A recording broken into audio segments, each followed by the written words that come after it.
मातीचा जनसागर देखील या ठिकाणी सगळ्या सभांचे विक्रम मोडणारा. मला संजय सांगत होता की या ठिकाणी काल परवा कधी सभा झाली उबाठाची, त्यांना आठवली असेल मागच्या निवडणुकीची सभा आणि आता कशी परिस्थिती निर्माण झाली.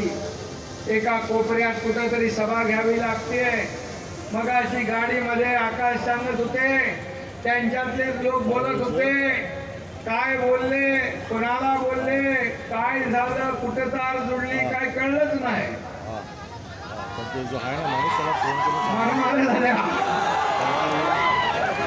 म्हणजे त्या आपसामध्ये मारामाऱ्या करून हातील आपल्याला काय गरज, गळ्यात गळे आणि पायात पाय घालून पडतील. आणि म्हणून 1989 साली या बुलढाण्यात बाळासाहेबांची झंझावाती सभा झाली होती आणि त्यावेळेस भ्रष्टाचाराने बरबटलेल्या काँग्रेसला उकडून फेकून द्या असं बाळासाहेब म्हणाले.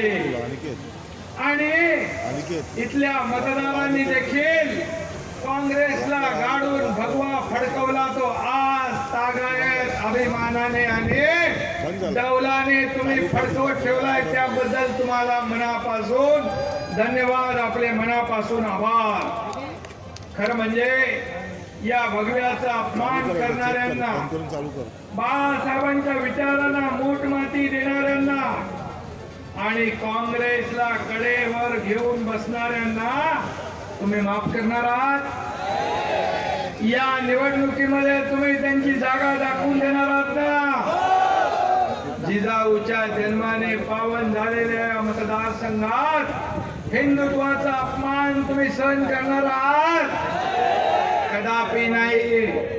आणि तोंडात भवानी आणि प्रत्यक्षात बेईमानी करणाऱ्यांना आई भवानी जन्माची अद्दल घडवल्याशिवाय राहणार नाही, हे आपण ठरवलेलं आहे. आणि म्हणून राम मंदिर असो, 370 कलम असो, हे तमाम करोडो राम भक्तांचं स्वप्न या ठिकाणी बाळासाहेबांचं स्वप्न, तुमचं आमचं सगळ्यांचं स्वप्न आदरणीय मोदीजींनी पूर्ण केलंय, याचा सार्थ अभिमान आपल्याला सगळ्यांना. आणि म्हणून मोदीजी या देशाला महासत्तेकडे घेऊन जात आहे आणि त्यांच्या सोबत आपण आहोत ना, सगळेजण त्यांच्या सोबत आपण आहोत. आणि म्हणून वाघाचं कातडं पांघरून कोणी वाघ होत नाही. जनतेला असली आणि नकली वाघ कळतो. आणि म्हणून बाळासाहेब तमाम शिवसैनिकांचे कुटुंब प्रमुख होते. आम्ही सगळे कट्टर शिवसैनिक देवेंद्रजी, आम्ही त्यांचे वारसदार आहोत, त्यांच्या विचारांचे वारसदार आहोत. तुम्हाला संपत्तीचे वारसदार बनण्याचा एवढाच मोह होता म्हणून तुम्ही बाळासाहेबांच्या विचारांना मोठमाती दिली, त्यांचे विचार सोडले.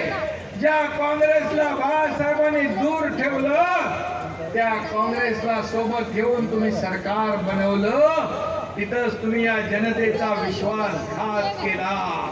आणि म्हणून बांधवांनो आणि भगिनींनो, आम्ही ती चूक आणि तुमच्या मनातलं सरकार, बाळासाहेबांच्या विचारांचं सरकार 2022 ला केलं म्हणून तुम्ही आज एवढ्या हजारोंच्या संख्येने उपस्थित आहात ना. जर आम्ही चूक केली असती तर तुम्ही एवढ्या मोठ्या संख्येने उपस्थित राहिला असतात का? प्रतापरावांच्या पाठीशी उभे राहिला असता का? 50 आमदार 13 खासदारांच्या मागे उभे राहिला असता का? आणि म्हणून जनतेच्या मनातलं सरकार आम्ही स्थापन केलंय. आणि म्हणून या ठिकाणी त्यांचा वारसा सांगणाऱ्यांनी एकदा आरसा बघायला पाहिजे. आणि खऱ्या अर्थाने त्यांनी मारलेल्या कोलांट्या आणि खोटा हृदयपणामुळे त्या आरशाला देखील लाज वाटेल अशा प्रकारचं काम तुमच्या हातून झालंय.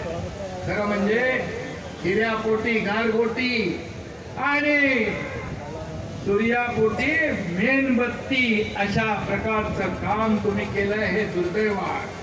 आणि म्हणून बांधवांनो आणि भगिनींनो, सध्या उबाटामध्ये बाप 1 नंबरी आणि बेटा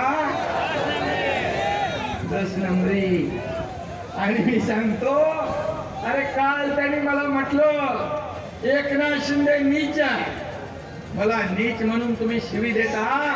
हा शेतकऱ्याचा पोरगा, हा सर्वसामान्य कष्टकऱ्याचा पोरगा, या सर्वसामान्य लोकांच्या मधून मुख्यमंत्री झालेला तुम्हाला आवडत नाही, परवडत नाही, तुम्हाला हजम होत नाही. खरं म्हणजे हा माझा अपमान नाही, तमाम शेतकऱ्यांच्या मुलांचा अपमान आहे, माय भगिनींचा, गोर गरिबांचा अपमान आहे. आणि ज्या समाजातून मी येतो, खरं म्हणजे त्या समाजाचा अपमान आहे. म्हणून मी काही बोललो नाही. याचं उत्तर तुम्हीच येत्या 26 तारखेला निवडणुकीच्या पेटीमधून देणार आहात, हा विश्वास माझ्या मनामध्ये आहे. आणि म्हणून मी आपल्याला एवढंच सांगेन, या ठिकाणी मला वाटलं होतं जेव्हा मी ऑपरेशन आम्ही केलं देवेंद्रजीने, मी डॉक्टर नसलो तरी अनेक ऑपरेशन सुरळीतपणे केलेले आहे. आणि मला वाटलं त्या ठिकाणी त्यांची पाठ सरळ होईल, पट्टा तर निघून गेला, परंतु पाठ काही सरळ झाली नाही. पाठीचा कणा तसा वाकडा काय झालं रे बाबा.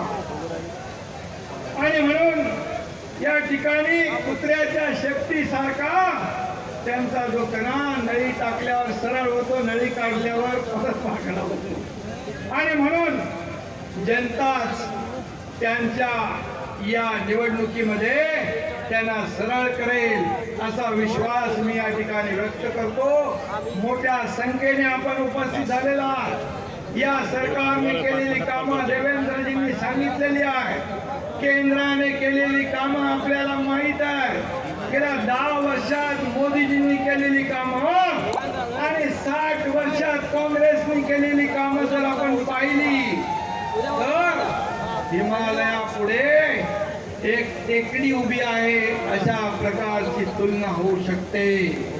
आणि म्हणून मला जर कोणी विचारलं तर तुमचे 10 वर्षामध्ये मागच्या इतक्या वर्षात सुवर्ण काळ कोणता असेल देशासाठी, तर मी सांगेन मागचा 10 वर्षाचा काळ हा सुवर्ण काळ. कारण मोदीजींच्या नेतृत्वाखाली ही निवडणूक आपण लढतोय. आणि अबकी बार फिर एक बार. आणि म्हणून पुन्हा एकदा प्रतापराव जाधवांची काय घोषणा आहे,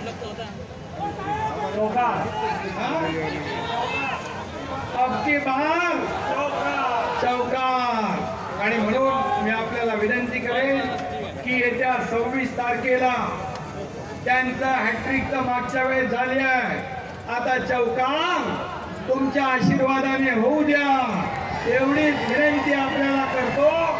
आणि पुन्हा एकदा आपल्या सगळ्यांना मनापासून धन्यवाद देतो, मनापासून आपल्याला शुभेच्छा देतो. आणि प्रतापराव जाधव यांचं अभिनंदन करू का आता? तुमच्या सगळ्यांच्या वतीने प्रतापराव जाधव यांचं मनापासून मी अभिनंदन करतो, त्यांना शुभेच्छा देतो. आणि 26 तारखेला लग्न सराई आहे, उन्हाळा आहे कडक, परंतु पहिलं कर्तव्य त्यांच्या आपल्या महायुतीची निशाणी काय, प्रभू रामचंद्राचं काय, धनुष्यबाणाला मत कुठे जाणार म्हणजे प्रतापरावांना मत म्हणजे महायुतीला मत म्हणजे